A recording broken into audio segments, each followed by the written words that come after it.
Okay, you guys. Sorry for the technical difficulties. This is life now.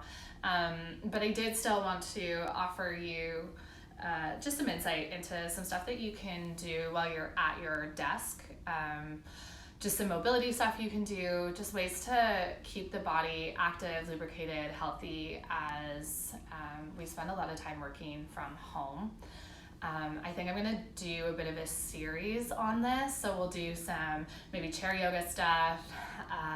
We can do really, really good yin poses for later at night before you go to bed, mobility in the mornings. But today, I just want to focus on just general mobility.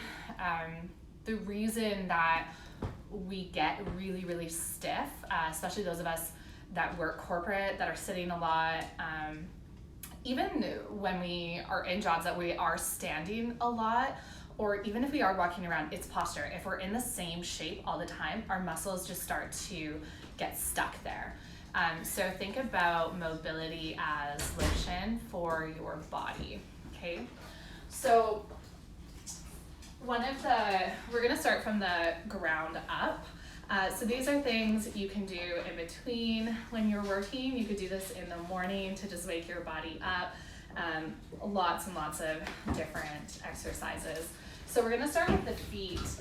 Feet are a really often ignored area of the body, but they're really, really important. So we're gonna do some cars for the feet. So it's just moving the feet in a way that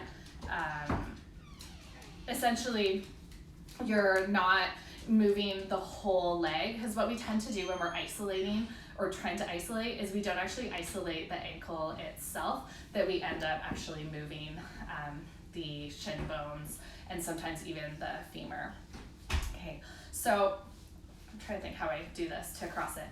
Basically, you're gonna hook, so take your right knee in towards your chest, hook your left arm underneath your right leg. Okay, this gets a little complicated. Left arm is gonna wrap your right bicep, and then you're gonna hold your shin. So what this is doing, it's a little pretzel-y, but what this is doing is it's actually holding your shin in place. And then you're gonna play with moving the foot. So you'll start to feel if your shin is moving around, and that's what your right hand is there for. So right hand is really, really strong. So just start by taking your right toes up towards your knees, into your knee. And you're gonna feel the muscles on the front of that shin begin to activate. And then holding your toes up, slowly begin to trace a circle over to the left. So you're still having that flex in the foot. Now begin to point the toes towards the ground, but still circling. So you're taking a full circle into this foot. It's gonna feel sticky. This one always going to the outside. So imagine you're leading with your pinky toe. Now you're going to the right, up through center, and then over to the left. Okay, so it's a flexion and extension of the foot, as well as articulated rotation. Okay, so you're rotating through the joint. Should feel actually quite challenging. When I shattered my heel last year, this was my physio. And even on my good foot, which is what I'm doing right now, the range of motion actually wasn't as big as I thought. Okay, so when you come back up through center, you're just gonna take a couple of circles. So maybe take about 5 circles each direction. This is not something you want to move through fast, so you're really looking to move through this slowly. And that's where you're going to feel, you should start to feel your shin muscles really beginning to fire up. You might even feel your calf as you point through the toe. Okay, you can finish off that last circle, and then just gently release the grip of your foot, and we're going to take the other side. So left knee comes in, opposite arm scoops underneath. So right arm hooks underneath your left, right hand to your left bicep, and then left arm onto your shin. Okay, so think about, this gets confusing. Right arm underneath left knee, left hand onto your shin, and then you're using the grip of your hands to hold you in place. Okay, so you're just gonna take a couple of circles in this direction. So because this is the foot I broke, I actually tend to wanna skip right here to just move up because it's really sticky. Try to avoid that. Okay, so when it feels sticky, when it feels like Rice Krispies, move slower through it and try to come to that full range of motion that's available. So even if it feels like a lot of work, you're just gonna slowly move through it. Okay, so we're not avoiding the areas that are stuck because that's what we're looking to unstick. Okay, so you're gonna switch directions. We've done about 5 that way. Point into your toes and then begin to lift toes in towards your shin.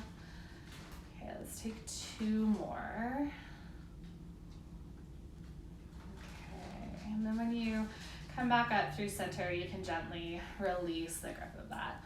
Okay, so this next one, now that we've worked into the ankle, I want to work into a bit of fascia release with the feet. So you're going to tuck your toes under and then sit your hips back to your heels. Okay. Pinky toes like to be little escape artists, so you're just going to reach back behind, make sure your pinky toes are tucked. Now, for those of you that have just really tight knee joints or this causes pain for the knees, grab a pillow, scoop it behind your knees. You can take as many pillows as you want, or you can even take pillows to sit on between your legs, but you're looking, Penny wants to join in, you're looking for that opening into the bottoms of the feet. So this is not meant to be comfortable. Toe squat in yoga is actually, the Sanskrit name for it is dukkha, which roughly translates as suffering. So if you're feeling a little suffering here, no, you're not alone. Now, if this is just way too much, if your feet are really tight, you can always take your hands forward, take some of that weight out of the heels and into the hands, but you still want the toes tucked and you still want your hips sitting back towards the heels, even if all of your weight isn't fully on. Okay, now if you are feeling pretty good about this, you want more sensation, slide your knees even a millimeter forward and you're gonna feel a whole lot of sensation in the bottoms of the feet. Okay, biggest thing with this one, we're trying to hold because fascia doesn't release within 10 seconds, 15 seconds. Sometimes it can actually be minutes. So you're trying to hold, but keeping the rest of the body soft. So when we feel tension in one area, we tend to try to move it elsewhere. So if you're gripping with your fingertips or your shoulders are meeting your ears, just try to soften, relax into that. You can even close your eyes. Okay, we're gonna add in a little bit of breath work. So breath work is really important whether you're in this pose or you're just a little bit stressed with whatever's happening throughout your day, to just calm the body, calm the nervous system, and give us a place to reset. So we're gonna take 5 box breaths, or we call it kumbhaka. Okay, so close into your eyes, and then imagine that as you are breathing, it's like air filling an empty vessel as though water is going into a jar. So filling all the way from the top and then feeling that lift up from the bottom to the top of your lungs, and then exhaling, pressing back out, okay? So take an inhale breath for a count of 1, 2, 3, 4. Hold at the top for 4, 3, 2, 1. Exhale out, 1, 2, 3, 4. Soften your shoulders and then hold in for 4, 3, 2, 1. Inhale, fill up, 1, 2, 3, 4. Hold, 4, 3, 2, 1. Exhale out, 1, 2, 3, 4, and hold, 4, 3, 2, 1. Okay, we're gonna continue, but I'm not gonna count, so inhale.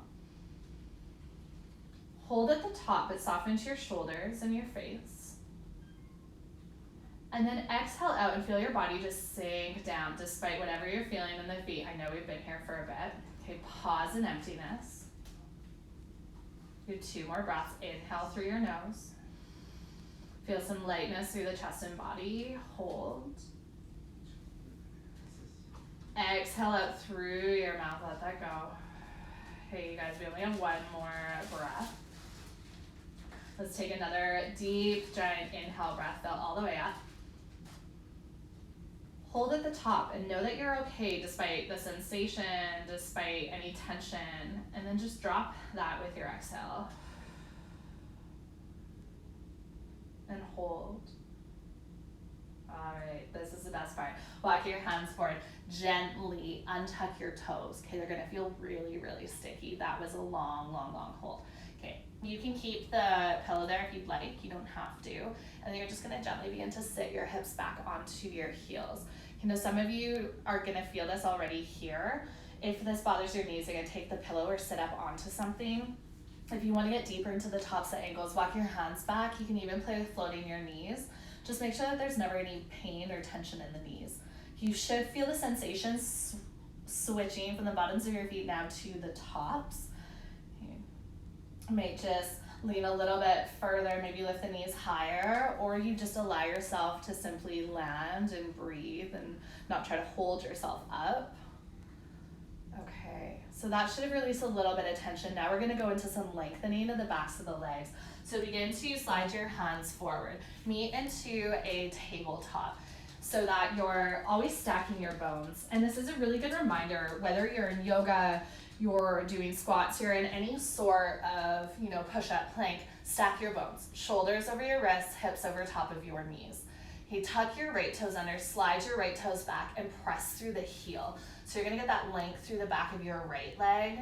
If you don't feel this, you're looking for more, tuck your left toes, lift your hips up. It's a modification of down dog, but what you're really looking for is that release into the back of the right calf. Okay, we're not gonna hold this next one for too long, but another great way to release some of the tension in the calf, so come back down if you were in down dog, bring your right knee in, okay, pick up your left knee, and then place your left knee into the belly of your right calf. I like to lower onto forearms because my wrists get a little bit loud, a little bit yelling at me when I'm on them for too long, okay? And then you're just literally gonna massage out your calf with your left knee. So you need to press down. If you don't press down, you're not gonna feel this. It's gonna be similar to that last pose, that it's not meant to feel great. It's kind of a balance. There's like this, it feels really good because you can feel that you're releasing something, but it also feels like your body might spontaneously combust. Okay, so here, you wanna feel some tension releasing, and in order for us to actually get to that release, there's gonna be some discomfort, because it's growth, it's change, and any type of change or growth we go into tends to be uncomfortable. So we need to just find that balance where you can both be in effort and in ease. So your body can still be really soft. Okay. So now that we've kind of fleshed out the calves, we'll come back to the other side. So you'll bring your left knee down, come back up onto your hands. We might have just put a lot of tension in the shoulders just from trying to hold there. So let's begin to release the spine, cat-cow, so flexion and extension. If this is a lot for your wrists here, you can walk your hands one handprint forward. Why it's okay to not stack the bones here is you're not fully weight bearing, as opposed to a plank when you're here. Now you're putting a lot of pressure on the shoulders. If shoulders over wrists, your bones are stacked, so it's less tension. Okay, use your inhale breath, drop your belly down, lift your gaze and tailbone up, and then as you exhale, feel the pull of your belly button to the ceiling, tuck your chin under, rounding through your shoulders. Okay, inhale breath, you're opening the front line of your body. So belly gets wide, chest broadens, collarbones, it feels like they're separating to opposite sides. And then as you exhale, contract through that front line. Feel your belly button zip up to your spine. As you push into the earth, separate shoulders away from one another. Okay, let's take one more breath just like that. And then we're gonna lengthen out the left calf. So tuck your left toes under, slide your left heel back. Either pressing into your hands to see if you can take your left heel further back behind you, or if you're coming modification down dog, tuck your right toes, right knee lifts, and you're drawing your left heel to the floor. Okay, the point isn't to get the left heel to the floor, it's just to feel that length in the back of your left leg, calf and Achilles especially. Okay. Then you'll gently release all the way back down to tabletop if you were lifted. This time right knee picks up into the belly of your left calf and then lower onto your hands and knees. Okay, you might be thinking right now, especially office workers, why am I doing my feet and my calves when it's my shoulders or my back that's really sore? Okay. So this is one of the things that we often forget is our body works as a whole, that we can't just focus on the shoulders and expect our bodies to feel healed. Because of the fascia of our body, what you're working through right now is you massage out your calf. It comes from the theory of anatomy trains. that the fascia from our feet is actually attached all the way to the fascia at the top of our head. So if there are places within the fascia that are tight or tense, we need to actually release the entire line of the body. So right now you're working on the back line of the bottoms of the feet, the calves, the hamstrings. We'll make our way up the line of the spine, into the backs of the shoulders, tops of the traps, and even into the skull. Okay. So we'll gently come all the way back through to center. You can release your right knee down. Come back up onto your hands. This time shifting side to side. So we're gonna find some lateral flexion of the spine. Take your hips over to the right. Look over your left shoulder. Okay. Inhale, breath, lift your hips back up through center. Send your hips to the left. You can even drop your left hip down so it's a bit of a twist even. If you just want to come into lateral flexion, keep your hips in line with your head and you're just moving side to side like you're wagging your tail. You want to add in more of a twist. You can play with dropping your hips to the ground. Okay, so just think about this as fleshing out the body. Okay, we're going to skip for a moment to hands because we've been in tabletop for a bit. So from here, just begin to make your way onto your seat. You can just roll out your hands a couple of times. Comfortable seat, so whether that's cross-legged, if you feel like your knees are up here, you can take pillows underneath, or you can just take your feet out in front, or even butterfly the legs. Okay. And then roll your wrists the other way. Okay. So a really cool way to look at this is actually come into cross-legged if you can, and just go in the most comfortable way, so whatever you kind of immediately go to. And then I want you to switch. So take the other foot in front so that you're crossing your ankles and just notice how sticky that feels. Okay, so this is kind of my reminder that how easy it is to fall into patterns or loops, and that when we put our body outside of those habits or patterns, that I never sit with this leg in front, it's really, really uncomfortable. So it's just kind of that reminder that we have to move in these different vectors. It can't always be push-ups. It can't always be yoga. It can't always be staying still, because that's when we're going to start to get sticky. All right, so to work into the hands, you're going to take your hands to a prayer at your heart center, and then flip your fingertips down, and then press your hands in towards one another and draw your elbows towards the ground. So you should be feeling this into the fronts of your forearms and wrists. Okay, don't worry if your hands are down here. The higher up you bring your hands to elbow height, the more you're gonna feel this. So if this isn't available, just bring your hands further down. You wanna make sure the heels of your hands are glued together. Okay. And then you'll slowly begin to flip your fingertips back up towards the ceiling, and then invert your hands. So keep your fingertips together for a moment. Peel the heels of your hands away, and then begin to flip over the hands. So backs of your fingers land, and then backs of your wrists. And once again, in that prayer shape. Nice, you guys. Okay. So just breathing through whatever tension is there. See if you can soften into your shoulders. I know mine like to hike up to my ears here. And then you'll just gently release that out from under. Okay, you can circle the wrists a couple more times again. This is a fun one, just circling wrists and ankles. You can even do this, I mean, be aware if you have a partner in the bed with you, but even just as you lie in bed, like you might just take your feet in the air, hands in the air. This is called dead bug. It's one of my favorite, just to, flex the hands, curl them in, point the toes, flex the feet, whatever movement is just available to create some lubrication for the joints. Okay. So now that we're in seated, we're gonna take a little bit of movement for the spine here. So we found it in tabletop, but I find sometimes seated it's different. This is something you can do in your chair, which is really, really great. So you don't have to be seated somewhere in your house. You can actually do this just taking breaks while you're in your chair. We call this chair yoga. There's so much more we can go into, but I'll show you a couple of them. Okay, so on an inhale breath, reach your fingertips all the way up. And then you can rest your arm onto the form of your chair. You might just dangle it down beside you. If you're seated on the ground, you're gonna take your left fingertips over towards the side and then just reach through your right hand. Now, instead of holding, this is about mobility. So we're going to begin to find some opening and closing of the chest. As you exhale, think about drawing your right armpit towards your left knee, chin tucks in towards your chest. And then as you inhale, open this back up. Okay, what's really cool about doing this with the breath from a yoga perspective is that you're not only getting the mobility and movement into the body, but you're also able to calm the nervous system. So those of you that are just doing this as you work, it's kind of twofold. So that you get this opportunity to just reset the nervous system and give yourself some space to be. So with that being said, don't rush through this. If you're rushing through this like this, but you're adding in your breath, you're probably hyperventilating.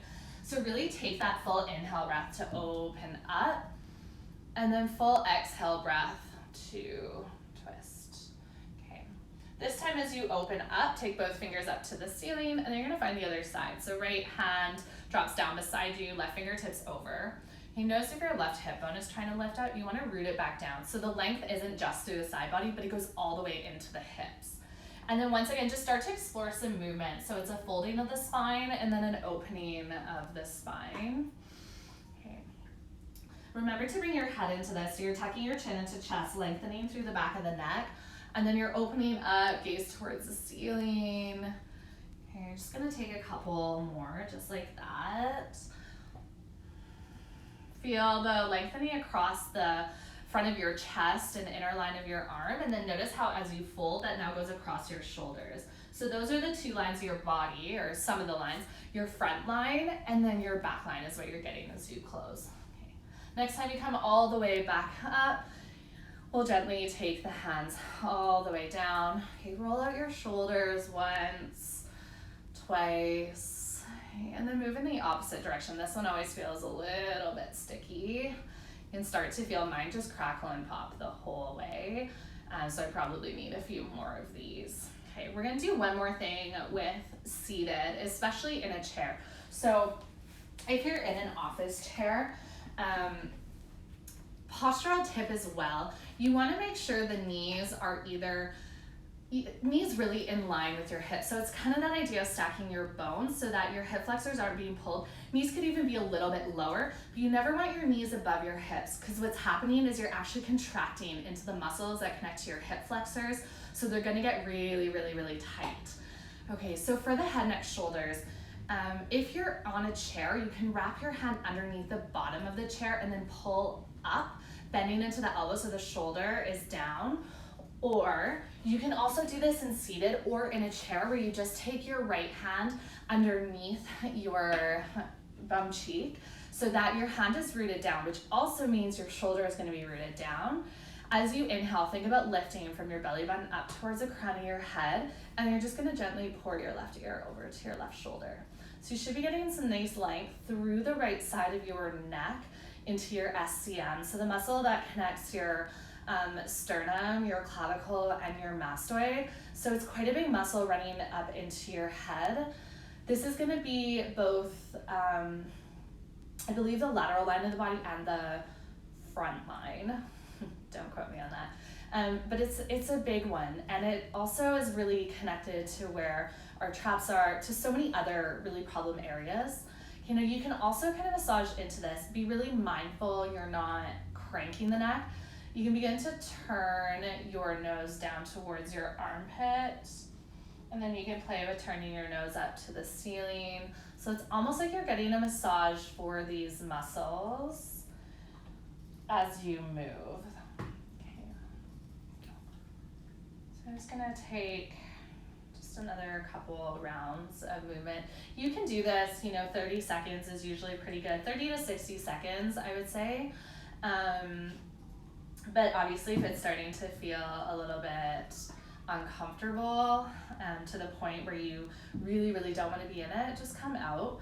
Make sure when you do come out that your nose is facing the center, your ears over to your shoulder, and then you'll gently just begin to lift up.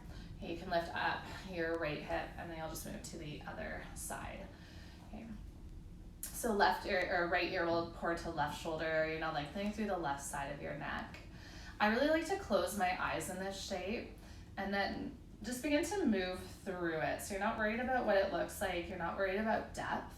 if you do find somewhere that feels really, really good to stay, just pause there. So whether the chin is up or down, and then focus on completely relaxing the body.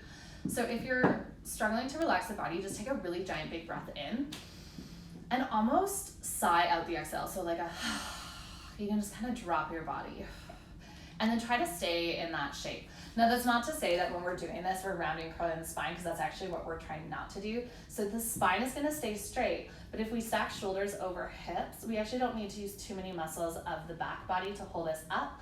Another option, do this against a wall, or when you're in your chair, make sure that your shoulders and your sacrum are against the chair so that you're not slumping forward and you're not leaning back. Okay, so just a couple more breaths with movement, fleshing out that last little bit. Okay. And then you can come all the way back up and release your hand.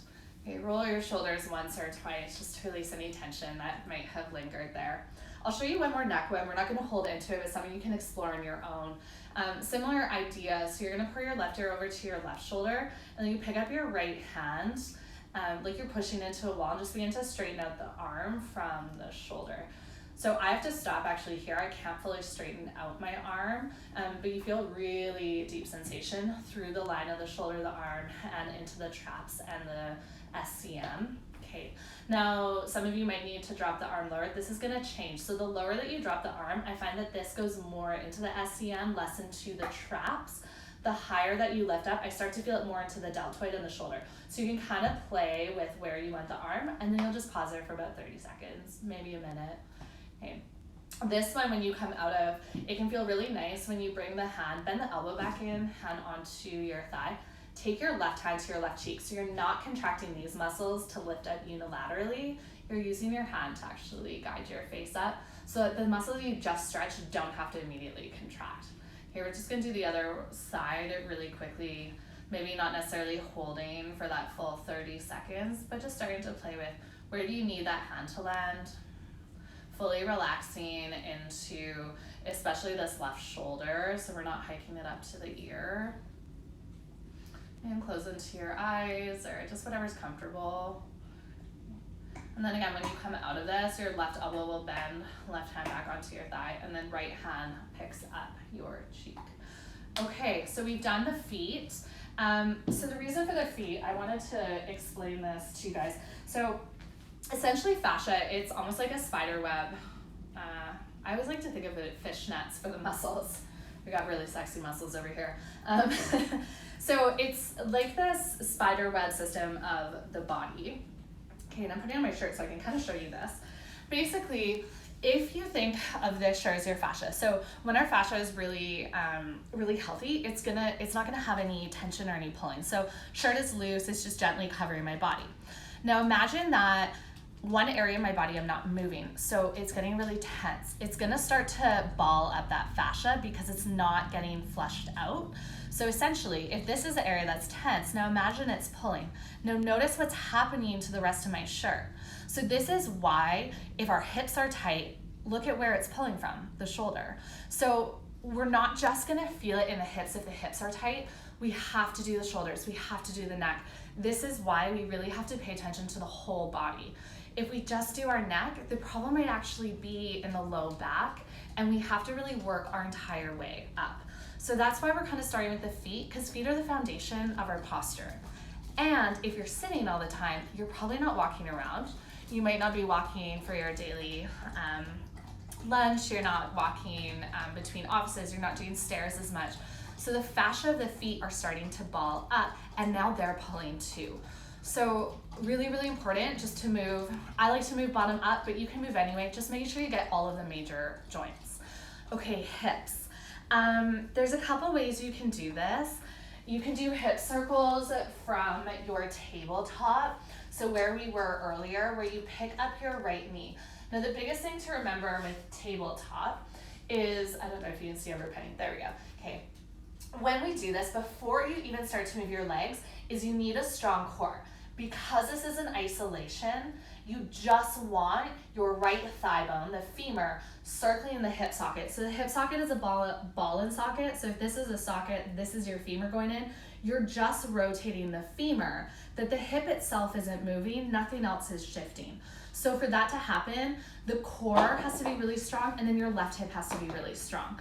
Okay, so draw your belly button up towards the ceiling. You can even press into your hands, so slight lift of the shoulders. You can tuck your left toes if you want a little bit more stability, and then float your right heel up. Okay, right knee begins to draw out to the side, big toe edge of the foot towards the ground.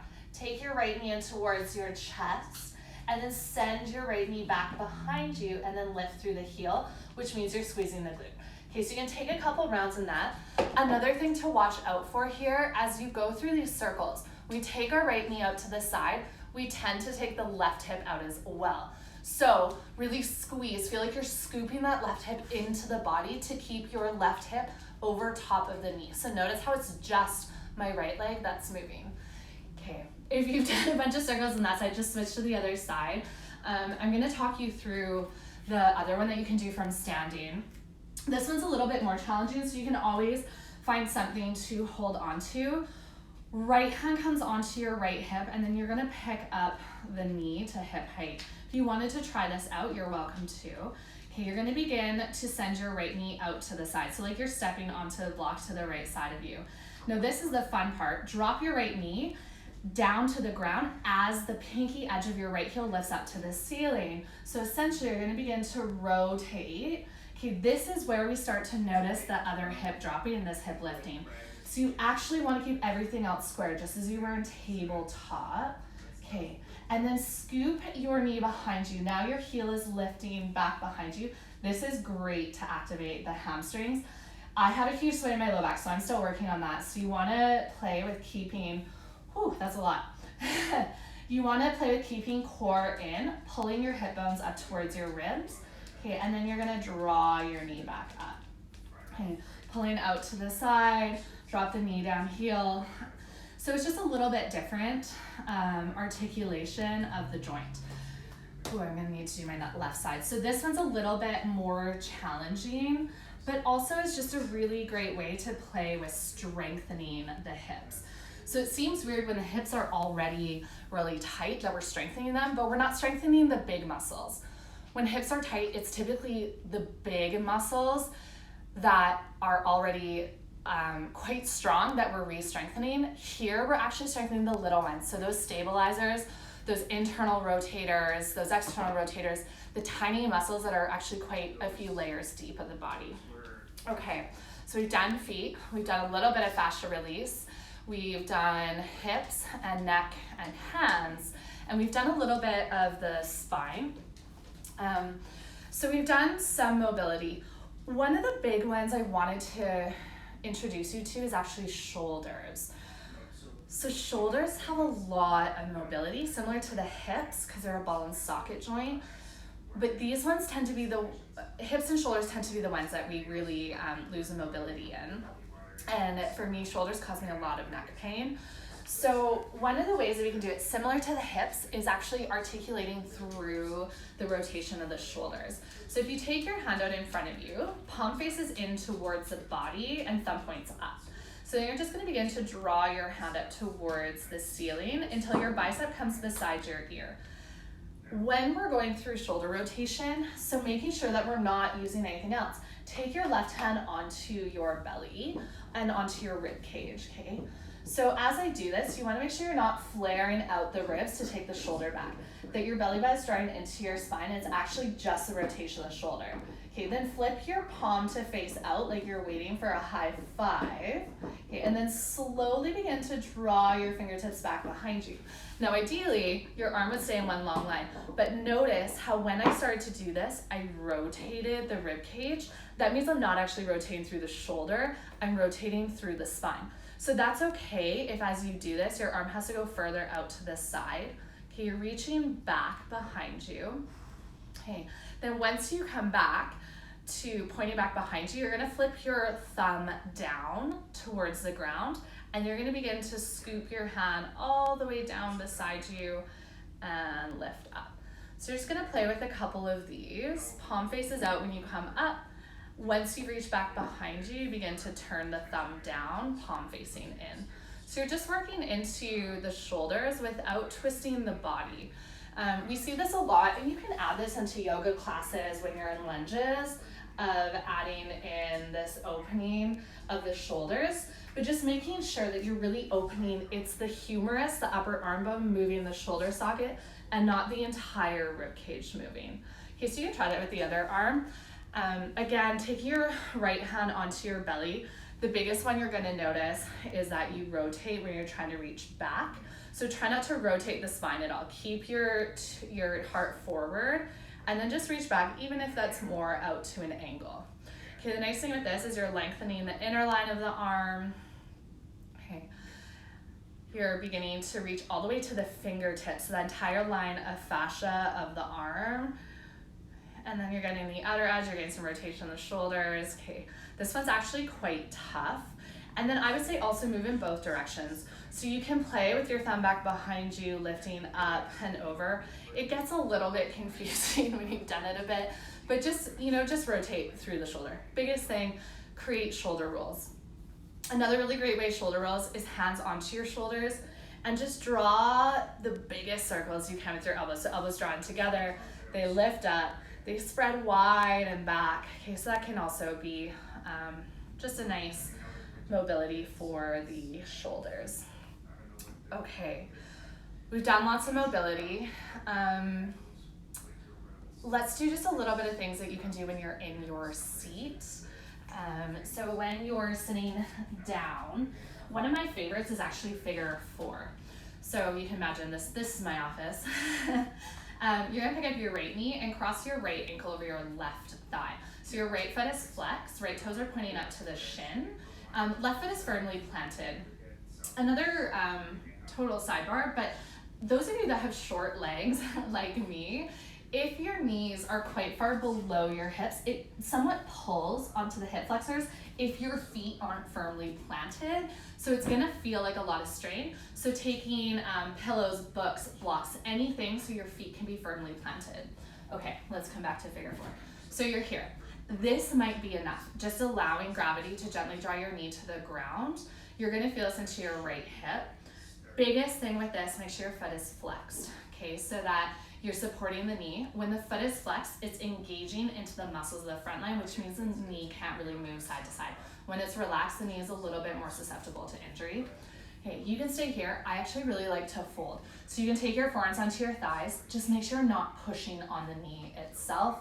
You can drape your body into a fold here. And what that's gonna get you into is those big muscles of the glutes that you just worked. I just did a lot of work into the stabilization. It's probably where you felt a little bit of that fire or heat building. So this one's really good. I'd say hold the stretch anywhere from about 30 seconds to 60 seconds. That's really all that muscles need, half a minute to a minute. So if you're wondering what that is, the box breath that we did where it was a count of 4 in, holding for 4, count of 4 out, and holding for 4, think of it this way. That's 16 seconds. Take 4 box breaths. That's it. That's a minute.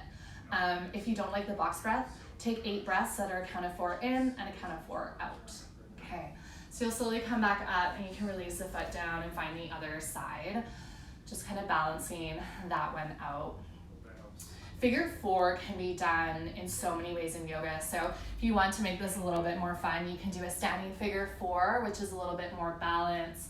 We see this on the ground as well, on your back, where you're either in figure 4 with foot down or foot is lifted for thread the needle and hands interlaced to the hamstring. You might see figure 4 twist. This is probably my favorite. So know that it's not just, this isn't the only way you can find it, but I find this one's nice just when you're stuck at your desk, say in a meeting, and you want to open up. Okay, so you can gently release. This next one is my favorite for spine and low back. So I'm actually really flexible in the hamstrings. When I fold, I don't feel it in the back. I don't really feel that release. But being in a chair takes out the lengthening of the hamstrings and it's fully the spine. So you're gonna take your feet out wide, turn your toes out to the side, and you're just gonna begin to hinge forward. So arms can rest onto your thighs, or you can just drape the body. Okay, so the weight of gravity is drawing your head down. So you want your entire body to be, you want your entire upper body to be relaxed so that you're not tensing any of those muscles. It's almost like your upper body is dripping to the ground. If in a chair doesn't work for you, on the ground can be nice. So feet again wide, toes might be slightly turned out just to give you more room, and then you're just draping.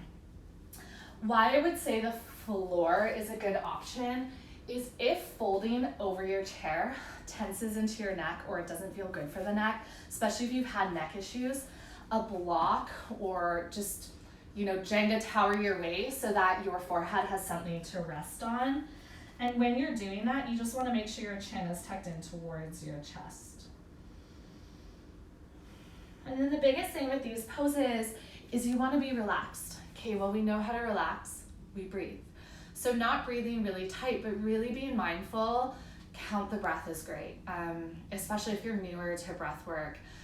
Counting the breath just keeps you a little bit more accountable. It gets you into a rhythm. And over time, you'll just start to relax. So usually by the end of that minute, you'll find that the body is a little bit softer, and it takes time. Sometimes just going through the body to be like, where am I feeling that? Okay, can I soften into that place? Yeah, okay, next place I'm feeling tension. Take your attention there and see if you can soften. We'll go through one more for the chair. I find quads get really, really tight when I sit a lot because we're contracting to bring the knee up. And I have short legs and sometimes I forget to put my feet on things. So the quads get really, really tight to hold you here. If you have no idea what I'm saying, stand up and do this, okay? And just hold it and notice what muscle is tight. You might even poke it to feel it. Notice what muscles are not tight, which muscles are loose. So just to start to become aware of like what you're working and what you're not. Quads can be really nice on a chair or if you have a coffee table to just pick up one foot and you can take the top of your foot onto it. You'll want to walk your other foot further away, and then you just bend into your standing leg and draw your right knee to the ground. So it's a little bit, I think I can show you here. So it's a lengthening of that front line, okay? But instead of having your hip really push forward, take your hands, so one hand is on your belly, one hand is on your low back, and as you drop the knee down, it's like your hands are now going to be parallel. So instead of, sorry, not parallel, I guess they're parallel anyways. Instead of feeling that tip forward, that your fingertips point to the ground and heels of your hands point up. If you want to make this a little bit more effort, but still get that lengthening, in a lunge pose, if you're practicing yoga, instead of having that back leg straight, bend the knee to a hover. And if you take your hands onto your hip bones and then your SI joints, those two bones at the base of your spine, okay, you'll notice how your SI joints are pointing back behind you rather than down. Feel your hip bones pull up towards your ribs. So it's almost like you're squishing this space, okay? And that's what's gonna happen when you bend your knee, which means you're getting into the quads rather than the hip flexor. So you really wanna lengthen the quads out. It's gonna be a little bit of strengthening, so it's more active lengthening, but it's still gonna do a pretty good trick of this. Also, if you wanted to come into a lunge, but a more lengthening one, just dropping your knee and setting your right hip forward. There's also a really beautiful bind where you pick up your back toes and then opposite hand reaches back. So left hand for your right toes. So lots of ways. I think the chair one, that one to me is just pretty simple and bending into your standing leg, dropping the knee, but know that there's all those other ways that I also offered you for quads, as well as just straight up standing, picking up the heel hand onto the top of your foot. Okay, so we've worked through quite a few of the really, just kind of the biggest areas I want to get to. I feel like I could talk about this for ages. Let's just talk about really, really quick what it is to work from home and how we can stay just how we can stay healthy, and not even just body healthy, but mind healthy. So one of the biggest things I've noticed with my boys that I'm living with, they take their food to their desk with them. So they go into the kitchen, they make something, and then they eat at their desk. I think it's really important that we start to separate work and life. So if you're carving out the time to make a coffee, if you're carving out the time to, make a meal, sit down and enjoy it. It's gonna, first of all, it's gonna lower your the stress of your body, because you're just actually taking the time to enjoy food. You can actually breathe. You can kind of detach from wherever your mind was getting stuck. You can also come into a different posture. You're moving around a little bit more. And you're just taking time for yourself so that you're not fully immersed in work every minute. Because really, for most of you, when you're at the office, you are leaving for lunch, you are walking floors, you're taking the elevator. So making sure you're still doing that at home. I would say set a timer on your phone. Every hour, get up and move. And you can be in meetings. You can be in meetings and sitting on the floor, I mean, obviously maybe not video meetings, that would be a little weird, but if you're just on phone calls or whatever, that maybe you can do this, your notes are in front of you or whatever, but that you can still move through this. Same goes for water, making sure you're drinking enough water. That's something I really struggle with. My husband has a water app, so he has tried to get me to put it on my phone, which I guess I should probably do now that I'm lecturing you guys about water. So yeah, water is really important. Just taking some time to breathe. So in the morning when you pour yourself a coffee, instead of rushing to work to drink your coffee while you work, take 5 minutes. Close your eyes, wrap your hands around the coffee cup and just feel the heat of the coffee. Maybe take a deep, giant inhale breath in and let the aroma of the coffee, seep into your body. And then just kind of let that go as you breathe out. Take a moment to soften into your shoulders. Really taking the time to enjoy the coffee. So just taking a couple sips and maybe just closing your eyes and letting yourself in stillness. I think just taking that 5 minutes to set up your day is going to make a major difference, rather than always trying to multitask with everything. I know I did say, you can do some of the stuff while you're still working, which I think it's still more important to move the body, even if it means we're multitasking a bit, but take those breaks too. Take a coffee break. You deserve 15 minutes, slot it out that you're not free, and go for a walk. Take a coffee break, take a lunch break. Super, super, super important. And I guess finally, one of the biggest things is to also take time to unwind. So if your day was really stressful, we know from tons of studies that we hold stress in the body. So our fight or flight mode, our fear or stress response, it's the same in our brain. So the brain waves that we go into when we, see a lion, or I guess we don't see lions here, you see a bear, say on a hike, you immediately tense up, you get ready to either run or to fight. The same thing happens with emotional stress and mental stress. So if there's a tight deadline, if you feel like maybe you made a mistake, if you're feeling not good enough, all of those start to put us in the same brain waves and the same stress response. So we're gonna do this. The difference is we don't take time to decompress when we come out of that. So even if the situation gets resolved, you're still probably sitting at your desk like this. So it's really important at night after work, mobilize the body. So you're just starting, imagine that stress is something just sitting here, and as you move through it, it's like you're warming up the stress and you're melting it away. So coming back to some of these mobilizing exercises, this is where yoga I find really important, because it's a full body mobilization and then lengthening. And then I love yin. I think yin is one of the most important things that we can do when we're stressed. And there's so many people right now that are offering online platforms. There's so many studios in the city that are offering them, and for super, super cheap. So know that you can do that. I just wanted to show you my 2 favorite yin poses before we close off today. Okay, so one of them is supported fish. If you have yoga blocks, this is great. If you don't, you can still use blankets, pillows.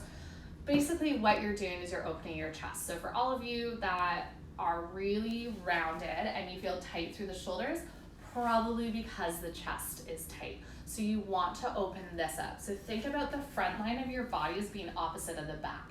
So when we're hinging forward, we're contracting into the chest and it pulls our shoulders forward, which means all of these muscles are constantly being pulled at. And so it's a lot of work. They get exhausted and they get sore.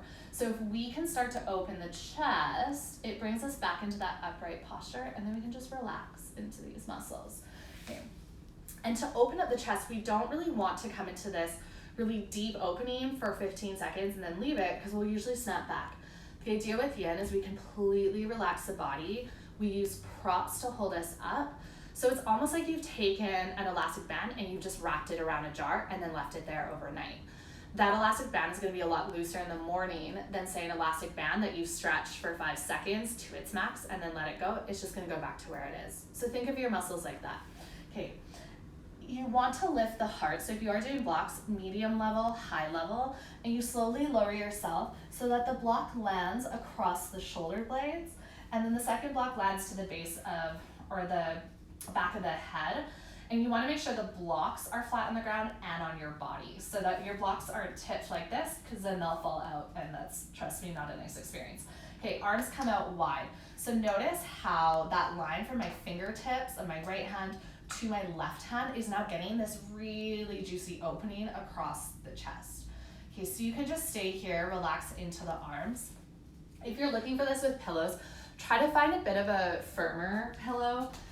I have a bolster, and then if you do have a firmer pillow, you can stack some books on the far end, so it's kind of like a ramp. This can also be couch cushions, and you bring your lower back up towards it, and then you just drape over top. If this is a lot for your low back, just walk yourself a little bit further away and plant your feet. Okay, and you're just looking for an opening of the chest. And you'll stay here, set a timer for about 3 or 5 minutes. I do suggest setting a timer, because if you just think that you're in it for 3 minutes, you're probably only in it for 30 seconds. That's how yin kind of tends to be. Our minds wander, and it's really hard to be still for a set period of time, so set the timer. Yeah, and then my other one is for the hips. So shoulders and hips are really the biggest ones for me. So deer pose is my other favorite. And deer pose, so if you're sitting with your feet planted, shift over to your left hip, almost like you're a mermaid. Your feet are your tail, and you're drawing them back behind you. Okay, and then you're going to continue to take your top leg back, and then come back up so your shoulders are over your hips. So in this pose, your legs are like a pinwheel. They're about 90-degree bends, but know that you can always have one knee in a little closer or your back knee a little further. It's really similar to pigeon if you practice yoga, but it's going to give you that internal rotation of the back hip, which we don't get in pigeon, and is really, really important. Okay, so deer, you can stay upright. You can lean forward. Leaning forward is going to get you into your left glute, so similar to that figure 4 stretch. What I like about deer is there's lots of ways to go through this. So you could spend a couple minutes leaning forward, and then you could actually walk in. This is probably my favorite variation of deer. Lean over to the opposite side of your back leg. So my right knee is back, so I'm gonna lean at about a 45-degree angle from my front leg, or a 180-degree angle from my right knee. Okay, so I'm just leaning into that hand. You might lower onto your elbow. Essentially, I have a long line from my right knee all the way towards my right shoulder. And then you can play if you want to open that right shoulder up, or you want to turn more to the ground. If you're looking for the lengthening into the quads, that's what this one's going to get, a bit of the hip flexors. Squeeze your right glute. So it's like if your hip is rolling back, you're now rolling your hip forward. As you contract into the back line, you're going to open up the front. Okay, so those are a couple that you can play with. And those ones, yeah, hold 3 to 5 minutes. Those are ones that I like to just do at night. And then low back, actually, I was gonna say one more for low back. Taking pillows either underneath your knees as you're lying on your back can be nice. I actually really like if you pick up your hips and you take a pillow underneath your low back, pull your hip bones towards your bottom 2 ribs. Feet are planted. So there's some contraction in the core, but that means you're gonna lengthen the spine. So this can be really nice, or you can even take your knees into your chest and just curl up into a tight ball, and notice how my low back is now slightly rounded, but I'm not having to use any muscles to do this. If you actually flip this pose upside down, it's really similar to a child's pose. And this is where you can take your feet up, you can draw your feet over. So lots of different variations, but you're just looking for a really, really gentle opening in the low back. And that one too, you'll hold for about 3 to 5 minutes. Okay. So I'm going to close this off because I know this is a little bit of time, but I'm going to post a few more of these. We'll go through just like rolling out the muscles, fascia release, different poses, really just kind of workshopping what we can do. Maybe some more chair yoga for those of you that are in your desk, can't leave your desk, but really need to move. So biggest reminders, move as much as you can throughout the day. Get up every hour and move. One final one, you can go between a door. So imagine the edges of the door here, take your forearms onto the door and then walk through. That's going to be a more active chest opener. Hold that for 30 seconds. Even that's going to help a little bit throughout the day. So it's going to give you that mobility. Yeah, drink water, remember to breathe. And I hope that this helped somewhat. And you can always message me if you have other areas that you really want to work into or other areas that you want to explore further, or any questions. Okay, you guys, thanks so much and enjoy the rest of your day.